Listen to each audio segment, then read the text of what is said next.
to guess, roughly how many cells do you think there are in the human body? 5 million? No, that's too little.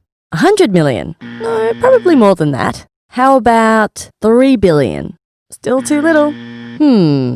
500 billion? I mean, yeah, that seems plausible, right? Well, we're actually still way off because it's estimated that we have over 32 trillion cells in our bodies. Yeah, you heard me. 32 trillion.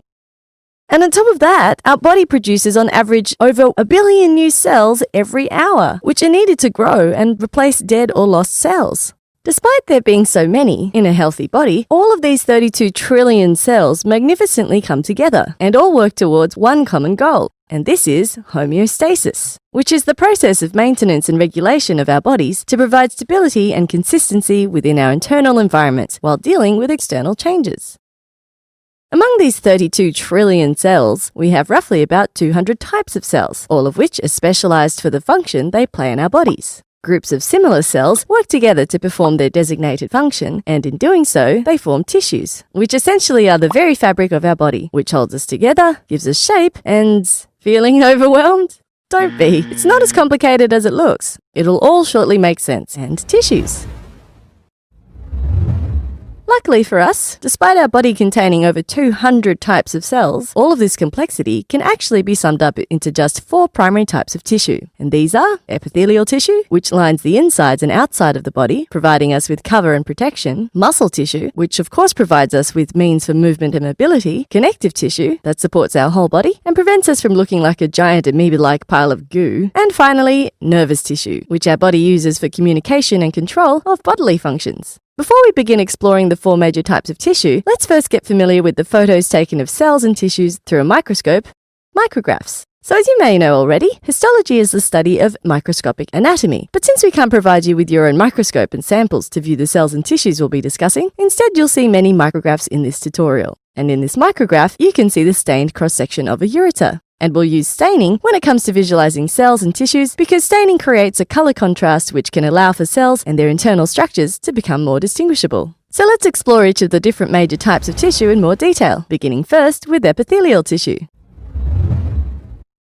Epithelial tissue, also referred to as epithelia, is composed of sheets of cells which fall into one of 2 groups. The first of these is known as epithelial tissue proper, also known as covering epithelia, due to the fact that it covers the external surface or lines the internal surfaces of most organs. Examples of this would be the epidermal epithelia in your skin or respiratory epithelium lining your trachea and bronchi. The second type is known as glandular or secretory epithelia, which forms our glands. It functions to produce and secrete various macromolecules into our bloodstream or directly onto an epithelial surface via ducts. You'll find examples of glandular epithelium in the gastric glands of your stomach, as well as your sweat glands. Epithelial cells live in direct contact with one another, meaning that there's little intercellular space between them. They're also avascular, which means that they don't have a direct blood supply. Instead, they receive their nutrition from surrounding and underlying connective tissue.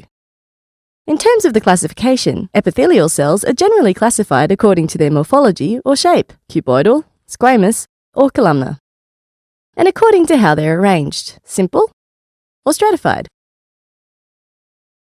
As the name suggests, cuboidal epithelial cells are roughly cubish in shape, meaning that they're roughly equal in height and width. Squamous refers to scale-like, thin and flattened cells, while columnar describes these tall, column-like epithelial cells. Simple epithelium refers to a single cell layer, and stratified refers to multiple cell layers. It is this shape and arrangement of the epithelial cells which typically determines the name for each epithelial tissue. For example, we can have simple cuboidal, simple squamous, simple columnar, stratified cuboidal, stratified squamous,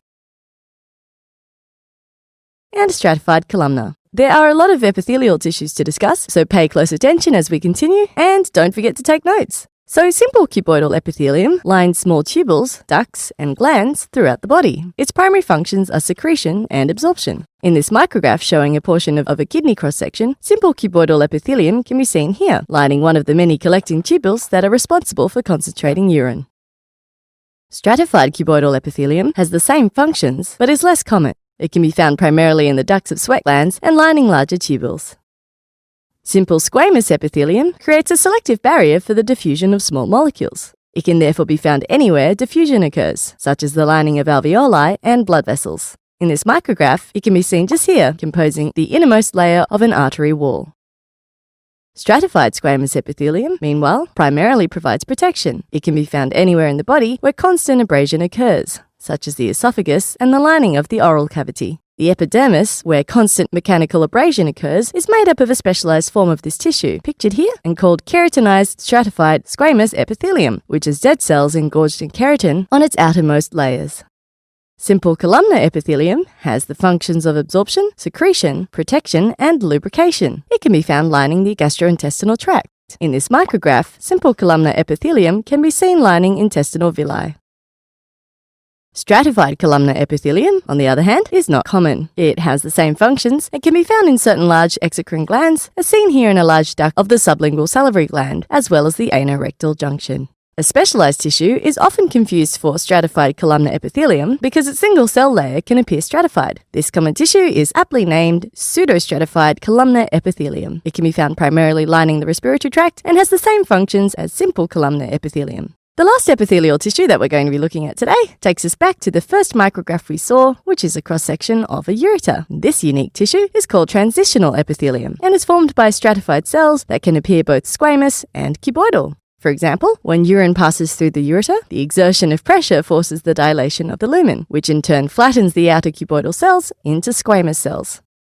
In this micrograph, the lumen is not dilated, however, and therefore most of the cells appear cuboidal. This tissue is also known as urothelium due to the fact that it is exclusive to the ureter and parts of the urinary bladder and urethra, and its function is to distend the tissues that collect and pass urine. It is also common for cuboidal and columnar cells to present specialized projecting structures on their luminal surfaces. These either function to increase the surface area of the cell for optimized absorption or to move substances along the epithelial surface itself. And there are three main types of such specializations, and these are microvilli, such as those which form the brush border found in your small intestine, sterocilia, which can be found in the epididymis and ductus deferens, and finally cilia, which you can find in your trachea and bronchi. All epithelial tissue is separated from underlying tissue by a basement membrane, and this is shown here in green.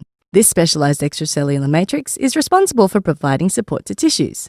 From time to time, you may find that the basement membrane is often called the basal lamina. However, it's important to note that the basal lamina is actually just one of the layers comprising the basement membrane, and they're not interchangeable terms. Basement membrane equals basal lamina plus the lamina propria. Okay, so now that we've reviewed epithelial tissue,